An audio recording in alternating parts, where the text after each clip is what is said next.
তো হ্যালো বন্ধুরা, আসসালামু আলাইকুম। Welcome back to my YouTube channel. তো তোমরা তো জানো আমি দিদিদের বাড়িতে এসেছি, তাই দিদির ছোট্ট ছাদ বাগানটা তোমাদেরকে ঘুরে দেখাচ্ছি। তোমাদের কার কার ছাদের মধ্যে বাগান ভালো লাগে আমাকে কমেন্টে অবশ্যই জানিও। তো প্রথমেই দেখাচ্ছি, এই যে এইখানে একটা ড্রাগন ফলের গাছ রয়েছে। তো এই ড্রাগন ফলের গাছে দিদির অনেকই ড্রাগন ফল হয়, বাট এখন হয় না। অনেক গাছই রয়েছে, আম গাছ রয়েছে। এই আম গাছে আম হয়েছিল, বাট সেগুলো হয়তো ঝড়ে বা কোনো কারণে ঝরে পড়ে গেছে। এই দেখো ছোট্ট একটা বিলিতি আমড়া গাছে কতগুলো বিলিতি আমড়া হয়েছে।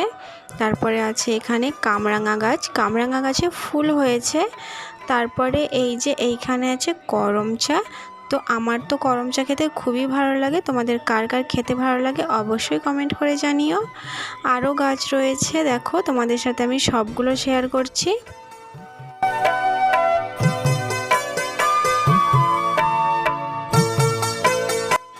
তারপর এইখানে দেখো, এখানে আছে আতা গাছ, আমলকি গাছ, তারপরে রয়েছে তোমার এইখানে আর একটা ড্রাগন ফলের গাছ রয়েছে।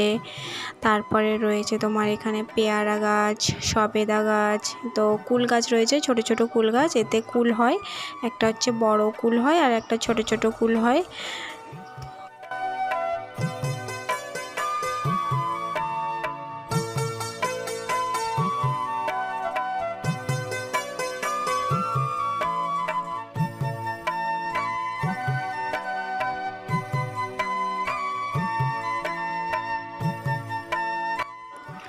দেখো এটা হচ্ছে চেরি ফলের গাছ। চেরি ফল হয়, দিদি আমাকে ফটো পাঠায়, বাট আমি যখন আসি তখনই হয় না। এটা হচ্ছে মৌসাম্বি লেবুর গাছ, অনেকগুলো মৌসাম্বি লেবু হয়েছে। তো দিদির আর একটা কমলা লেবুর গাছ ছিল, সেটা হয়তো এখন আর নেই, সেটা শুকিয়ে গেছে। আর এটা হচ্ছে দিদি বলল ফলসা না কি একটা বলল, আমি ঠিক জানি না। এই ফলটা নাকি খেতে খুবই সুন্দর হয়। তোমরা কে কে ফল গাছটা চেনো আমাকে কমেন্টে জানিও। এটা হচ্ছে পেয়ারা গাছ। তারপরে এটা কি গাছ আমার জানা নেই। তারপরে এই দেখো একটা বেদানা গাছে কতগুলো বেদানা হয়েছে, দেখতে পাচ্ছ অনেক বড় বড় হয়ে গেছে। ফোনে ঠিক করে বোঝা যাচ্ছে না এগুলো কত বড় বড় হয়েছে।